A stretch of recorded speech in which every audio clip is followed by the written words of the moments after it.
함께 보실 하나님 말씀은 구약성경 에스라 2장입니다. 9월 2일 에스라 2장을 읽는 날인데, 에스라 2장은 1절부터 70절까지 길게 되어 있어서 다 읽기는 시간이 좀 제한이 되어서 1절부터 35절까지만 함께 봉독하겠습니다. 구약성경 에스라 2장 1절부터 35절까지 말씀, 구약성경 711쪽 전후를 보시면 되겠습니다.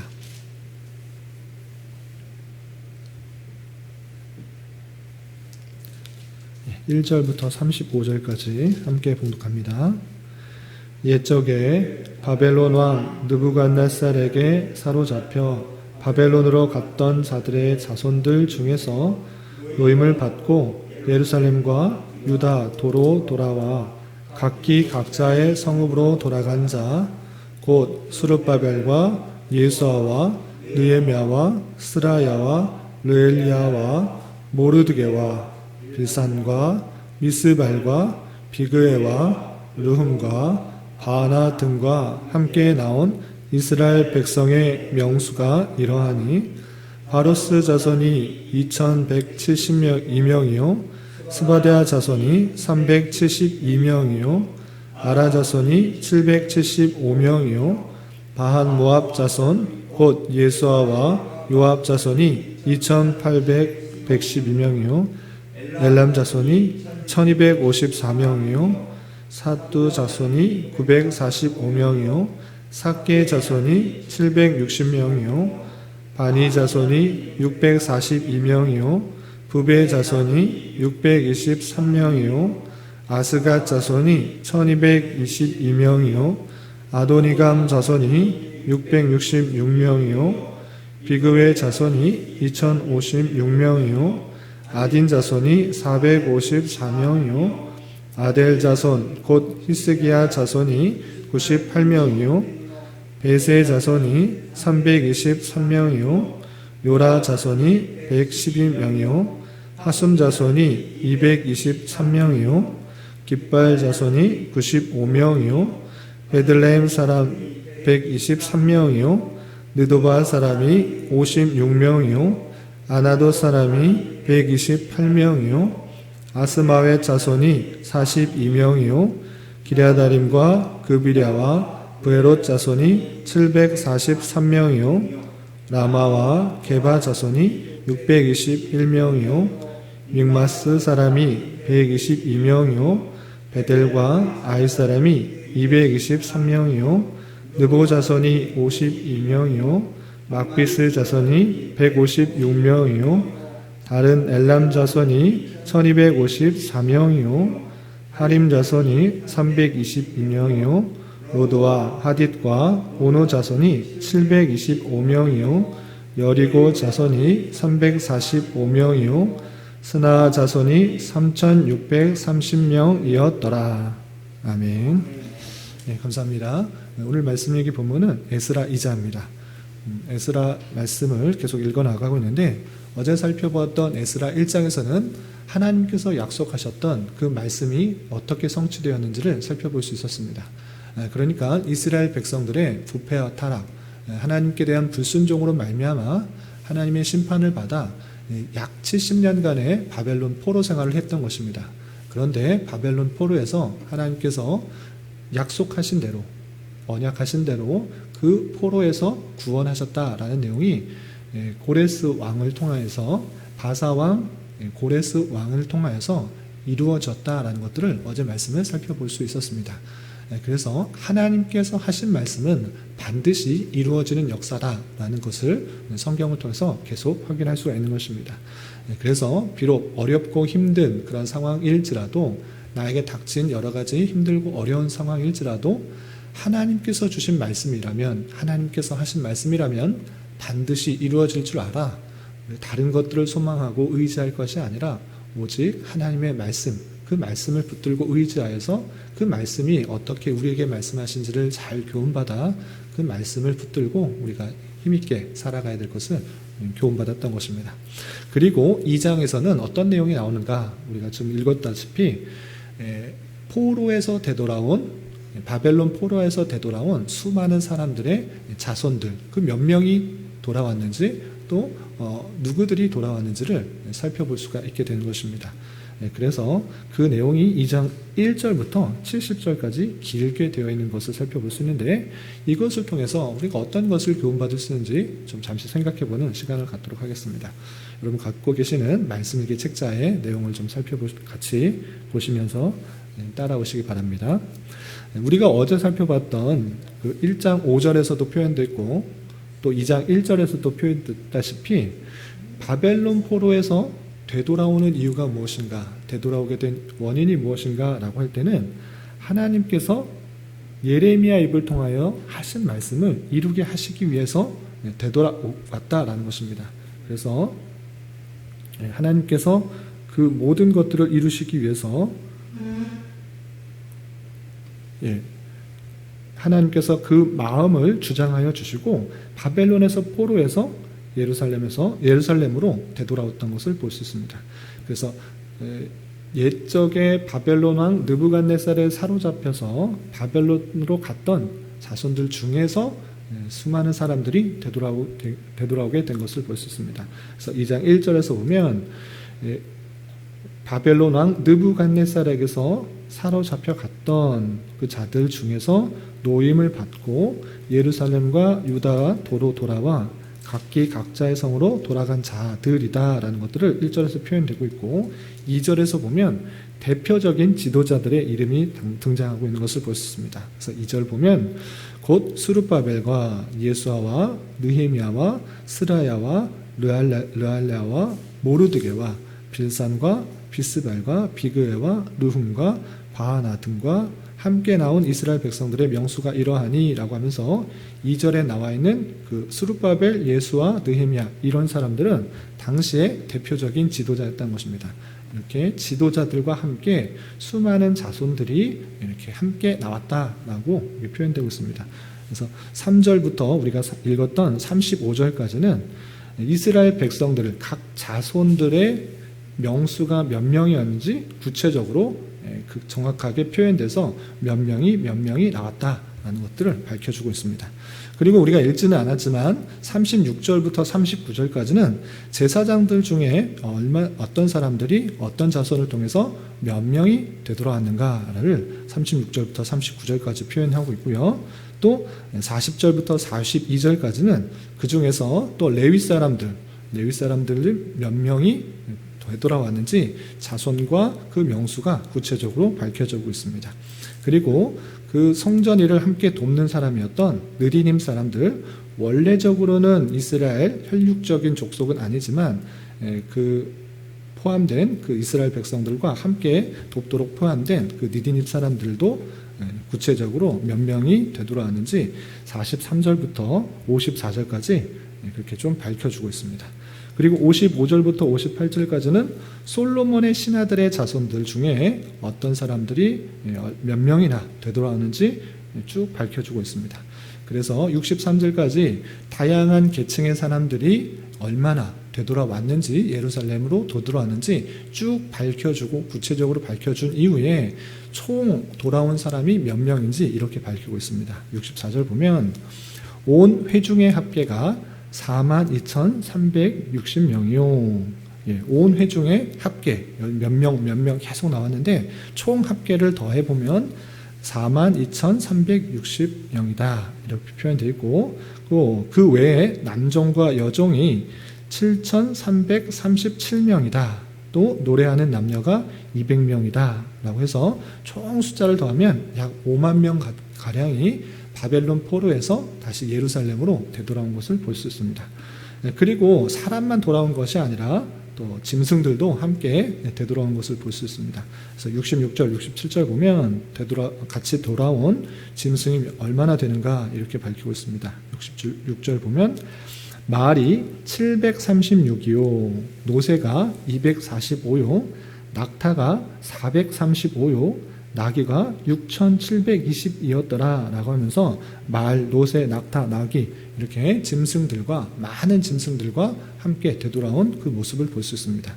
이렇게 구체적인 사람들과 족장들과 자손들과 그리고 함께 돌아온 말들을 왜 이렇게 밝히고 있는가? 그것이 왜 중요한가라고 했을 때는 우리에게 있어서는 혈육적 그 민족이 아니기 때문에 별 의미가 없는 것 같이 느낍니다. 그 숫자가 몇 명인지 왜 중요한가, 왜 이렇게 자세하게 썼는가라고 할 수 있는데, 이스라엘 백성으로서는 내가 그 자손들에 속하였다라는 것들을 확실하게 알므로 말미암아 정체성이 더 분명하게 드러나는 것입니다. 계보들 그리고 자손들을 밝히면서 내가 그 안에 포함되어 있다는 것들을 긍지를 느낄 수가 있고, 이 구체적인 숫자를 밝히는 것을 통해서 하나님의 말씀이 반드시 확실하게 이루어졌다는 것들을 증거하고 있다는 사실들을 우리는 이 기록을 통해서 알 수가 있는 것입니다. 하나님께서 말씀하셨을 때 그냥 어영부영 이런 게 아니라 그 말씀들이 확실하게 실현되고 있는 것들을 구체적인 사실로 기록을 통하여서 확실히 드러내고 있는 그 사실들을 알 수가 있고, 또한 그 자손들의 이름들을 밝히면서 내가 그 안에 속해 있는 그 사람들의 모습으로서 더 긍지를 느낄 수 있는 그 모습을 살펴볼 수 있습니다. 그리고 마지막 68절부터 70절까지는 어떤 족장들이 예루살렘 성전을 짓기 위해서 많은 재물들을 헌금하였던 그 내용이 나오는데, 이렇게 밝히고 있습니다. 68절 이하 보면 그 내용들 중에서 어떤 족장들이, 어떤 이름이 구체적으로 밝혀지진 않습니다. 그런데 어떤 족장들이, 족장의 우두머리 족장들이 예루살렘에 있는 여호와의 성전터에 이르러 하나님의 전을 그곳에 다시 건축하려고 예물을 기쁘게 드렸다 그랬습니다. 그들이 되돌아온 이유가 무엇입니까? 더 잘 살고 더 이제 포로에서 억압받고 힘들고, 그래서 이제 다시 되돌아와서 더 풍요롭게 잘 살려고 하는 그런 목적에 있는 것이 아니라, 그들의 목적은 다시 되돌아와서 무너진 성전을 건축하고 이스라엘을 회복하기 위했던, 하나님을 섬기는 그 모습들을 회복하기를 바랬던 것입니다. 그래서 성전터, 다 무너진 성전터에 와서 그런 마음을 품었던 것입니다. 다시 이곳에 성전이 건축되고 하나님을 예배하고 하나님을 찬송하는 그 모습들, 올바른 신앙을 회복하고자 헌금을 드렸던 것입니다. 예물을 드렸던 것입니다. 그래서 그곳에 다시 성전을 건축하려고 예물을 기쁘게 드렸다라고 됐습니다. 그리고 69절에서는 그 예물의 양이 얼마나 되는지 또 이렇게 표현하고 있습니다. 69절 보면 힘 잘하는 대로 공사하는 금고에 드리니 금이 6만 1천 다리기요 은이 5천 만에요 제사장의 옷이 100벌이었더라 그랬습니다. 그래서 금이 6만 1천 다리라고 했을 때 환산된 내용을 보니까 금이 512kg 정도 되는 것이고 은이 5천 만에라고 되어 있는데, 5천 만에는 문화하고 같은 단위로 생각되고, 그러면 약 2,850kg 드는 약 3톤 정도 되는 은을 다 모아서 성전 건축하기 위해서 힘 다는 대로 기쁜 마음으로, 자원하는 마음으로 헌금하여서 성전을 다시 한번 건축하기 위해서 이렇게 많은 것들을 드렸다는 것입니다. 돈을 뿐만 아니라 제사장으로서 그 안에서 성전을 건축하고 제사장으로서의 책임을 다하기 위해서 제사장의 옷을 또 100벌이나 준비하는 그 모습들을 볼 수가 있는 것입니다. 이렇게 5만 명이나 되는 그 사람들이 자신의 나귀들, 짐승들과 함께 와서 그냥 편안하게 살았다라는 것이 아니라, 가장 먼저 중심 있게 생각하는 것, 가장 중요할 수 생각하는 것은 무엇인가? 성전을 건축하기 위해서 족장들이 기쁜 마음으로 힘이 닿는 대로 그 자신의 예물을 가져와서 헌금하는 그 모습들을 볼 수 있습니다. 이 말씀이 2장에 기록되어 있는데, 여기서 우리는 어떤 교훈받을 수 있습니까? 가만히 생각해 보면 바벨론 포로에서 70년이나 있었던 그 시간, 그 포로에서 남아있는 것이 편안한 삶인가, 아니면 포로에서 되돌아오는 삶이 편안한 삶인가, 다시 한번 잘 생각해 봐야 될 것입니다. 바벨론에서 포로로 생활했다라고 했을 때 물론 아주 편안하고 안락한 삶이 보장된 것은 아닙니다. 물론 포로에서 많이 힘들고 어려운 삶이 있었을 것입니다. 그럼에도 불구하고 이 70년이라는, 약 70년이라는 그 긴 생활 동안 있었던 기간은 오히려 예루살렘으로 되돌아오는 것보다 더 안락하고 편안한 것입니다. 우리가 포로라고 생각할 때 맨날 어렵고 막 핍박받고 그런 것이 아니라, 에스더의 내용들을 보고 또 모르드게의 모습을 보고 또 다니엘의 모습을 봤을 때 포로로 가서 많은 어려운 일들을 하고 종과 같은 일들을 했지만 그런 삶만 있는 것이 아니라 어느 정도의 역할들을 담당하고 나라에서 힘을 기르고 있었던 그 모습들을 심심치 않게 볼 수가 있는 것입니다. 그렇기 때문에 그 70년이라는 시간은 바벨론에서 포로로 끌려갔다가 한 세대가 지나고 그 바벨론에서 태어난 사람들, 그 자손들이 있었던 것입니다. 그렇기 때문에 바벨론에서 있는 그 시간은 오히려 예루살렘으로 돌아오는 것보다 안정적이고 평안한 삶이 있었던 것입니다. 그 시대에서 나는 이 정도의 위치에서 충분히 그곳에서 살 수가 있는 것입니다. 그러나 예루살렘으로 되돌아오면 어떻습니까? 자유가 있는 것 같아 보이지만 그 가운데서는 자기가 살 집 하나조차 없는 그런 모습입니다. 모두 폐허가 되어버린 그 상황 속에서 다시 되돌아와 수많은 사람들이 자기 집을 지어야 되고 성전을 지어야 되고 또 먹고 살기 위해서 농사를 짓거나 아니면 많은 가축들을 길러야 되는 그런 어려움 가운데 있는 것입니다. 그런 어려움이 있음에도 불구하고 그 5만 명이나 되는 사람은 하나님께서 감동을 주어 내가 돌아가야 할 곳은 이 바벨론이 아니라 내가 있어야 될 곳은 바벨론이 아니라 하나님께서 약속하신 그 땅이다. 우리가 다시 회복해야 될 것은 그냥 세상에서 편안하고 안락하고 아무런 목적 없이 사는 것이 아니라 다시 예루살렘으로 돌아와 무너진 성전을 건축하고 하나님을 믿는 그 신앙을 회복하는 것이 우리가 살아가야 될 것이고 우리가 살아가는 목적이요 의미다 라는 것들을 생각하고 있는 것입니다. 그런 모습을 가지고 있는 그 5만 명이나 되는 사람들이 되돌아와서 어렵고 힘든 땅 다시 모든 것을 개척하고 일구어야 되고 집을 지어야 되고 성전을 지어야 되고 힘든 삶이 있는 줄 알지만 그 모든 편안함과 안락함과 안정적인 삶을 다 버리고 하나님의 말씀을 이루기 위해 신앙을 회복하기 위해서 다시 되돌아왔던 그 많은 사람들의 모습들, 자손의 모습들, 지도자의 모습들, 종들의 모습들, 레위 사람들, 제사장들, 그 사람들이 함께 힘을 모았던 모습들을 볼 수가 있는 것입니다. 이 모습들이 오늘날 우리에게도 도전을 주는 것입니다. 우리가 이 땅에서 살아가는 이유가 무엇입니까? 목적이 무엇입니까? 이 세상에서 더 안락하고 편안하고 그냥 그렇게 세상 사람들과 어울려서 그냥 세상 사람들이 원하는 그 방식대로 살아가는 것이 아니라 그냥 그렇게 살아가는 것이 아니라 하나님을 믿는 신앙이 올바로 세워져 있는가? 하나님께서 약속하신 그 말씀을 이루기 위해서 삶을 살아가고 있는가? 그 모습을 늘 되돌아보며 점검하며 그 무너진 신앙을 회복하고 하나님을 온전히 섬기기 위해서 더 힘을 모으고 또 예물을 드리고 또 애써야 될 것을 우리에게 교훈하고 있다라는 사실들을 잊지 말아야 될 것입니다. 하나님께서 마음을 주시고 감동을 주셔서 안락하고 편안하고 익숙했던 그 바벨론의 삶을 다 접어버리고 하나님께서 약속하셨고 또 말씀하셨고 정말 원하셨던 하나님의 신앙의 공동체가 올바로 서고 하나님을 온전히 섬기는 그 신앙을 회복하고자 썼던 그 5만여 명의 사람들, 그 사람들과 같이 우리가 마음을 다잡고 또한 평생의 목표와 목적을 이 세상에서 좀 더 안락하고 편안하고 그냥 세상 사람들과 같은 방식으로 살아가려고 하는 것이 아니라 혹시 교회의 신앙이 무너지지는 않았는가? 하나님을 온전히 섬기는 그 신앙은 무너지지 않았는가? 늘 염려하고 고민하고 생각하며 하나님께서 마음을 주셨을 때 그 마음을 붙들고 교회를 세우고 신앙을 세우고 또한 하나님을 섬기는 그 모든 것들이 올바로 되기 위해서 힘써야 될 그 마음들을 품어야 될 것입니다.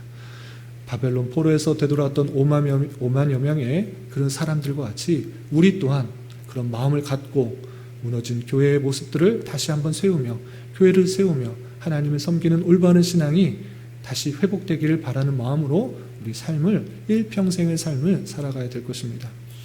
오늘날 코로나로 인하여서 더욱더 교회에 많은 어려움들이 찾아온 것 같습니다. 그러나 하나님께서 이 모든 것들을 주관하여 주신다, 주관하고 계시다 라는 그 신앙 가운데 하나님께서 원하시는 모습은 무엇일까? 다시 한번 되돌아봐야 될 것입니다.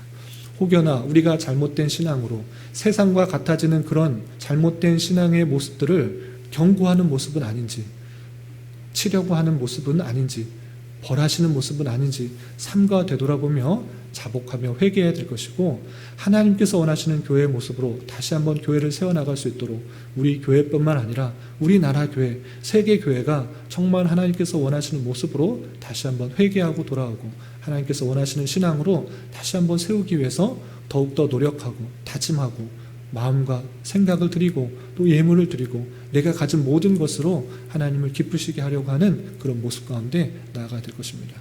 이런 삶을 살아갈 수 있는 저와 여러분, 우리 모두가 될 수 있기를 진심으로 기원합니다. 기도하겠습니다. 하나님 아버지 감사합니다.